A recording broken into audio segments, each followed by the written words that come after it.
ভাবুন তো, ৬৫ বছর বয়সে যখন বেশিরভাগ মানুষ অবসরের কথা ভাবেন, তখন একজন ব্যক্তি নতুন করে নিজের ব্যবসা শুরু করলেন।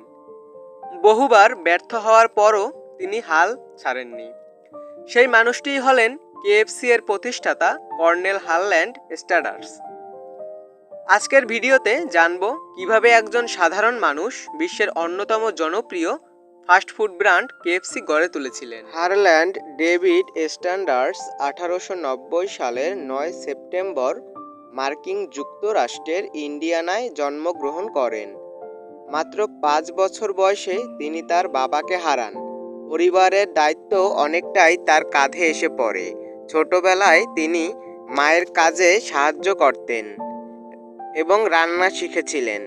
তখনও তিনি জানতেন না যে এই রান্নার দক্ষতাই একদিন তাকে বিশ্বখ্যাত করে তুলবে। জীবনের শুরুতে তিনি অনেক ধরনের কাজ করেছেন।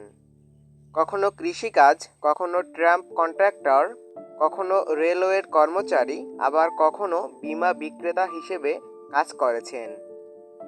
কিন্তু কোনো কাজেই তিনি দীর্ঘদিন সফল হতে পারেননি। বারবার ব্যর্থতা তার জীবনে এসেছে।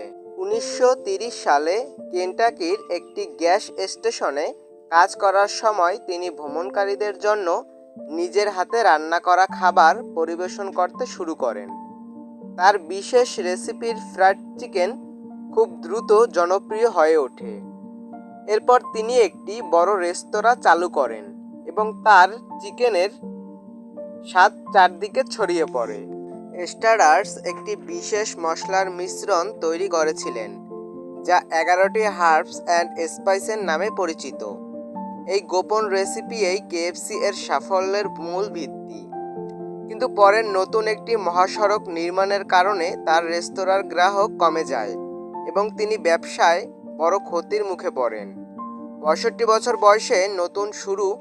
বেশিরভাগ মানুষ যেখানে অবসর নেন, সেখানে 65 বছর বয়সে স্ট্যান্ডার্স নতুনভাবে ব্যবসা শুরু করার সিদ্ধান্ত নেন। তিনি নিজের চিকেন রেসিপি নিয়ে বিভিন্ন রেস্তোরাঁয় ঘুরতে শুরু করেন। কথিত আছে তিনি 1000-এরও বেশি বার প্রত্যাখ্যাত হয়েছিলেন, কিন্তু তিনি হাল ছাড়েননি। অবশেষে কিছু রেস্তোরাঁ তার রেসিপি ব্যবহার করতে রাজি হয়। এখান থেকেই কেএফসি এর ফ্র্যাঞ্চাইজি ব্যবসার যাত্রা শুরু করে। অল্প কয়েক বছরের মধ্যেই কেএফসি যুক্তরাষ্ট্রের বাইরে ছড়িয়ে পড়ে। মানুষ কর্নেল স্ট্যাডার্সের সুস্বাদু চিকেনের ভালোবাসতে শুরু করে। আজ কেএফসি বিশ্বের শতাধিক দেশে হাজার হাজার শাখা পরিচালনা করছে এবং এটি বিশ্বের অন্যতম জনপ্রিয় ফাস্টফুড ব্র্যান্ড। 1964 সালে স্ট্যান্ডার্স তার কোম্পানির বড় অংশ বিক্রি করে দেন, তবে তিনি কেএফসি এর ব্র্যান্ড অ্যাম্বাসাডর হিসেবে কাজ চালিয়ে যান। 1980 সালের 16 ডিসেম্বর তিনি মৃত্যুবরণ করে, কিন্তু তার তৈরি ব্র্যান্ড আজও কোটি কোটি মানুষের কাছে পরিচিত। কর্নেল হারল্যান্ড স্ট্যাডার্সের গল্প আমাদের শেখায় যে সফল হওয়ার জন্য বয়স কোনো বাধা নয়। হাজারবার ব্যর্থ হলেও যদি কেউ নিজের স্বপ্নের পেছনে লেগে থাকে, তাহলে একদিন না একদিন সফলতা আসবেই। কেএফসি এর প্রতিষ্ঠাতার এই গল্প আজও বিশ্বের অসংখ্য উদ্যোক্তাকে অনুপ্রাণিত করে। ভিডিওটি ভালো লাগলে লাইক, শেয়ার এবং সাবস্ক্রাইব করতে ভুলবেন না। ধন্যবাদ।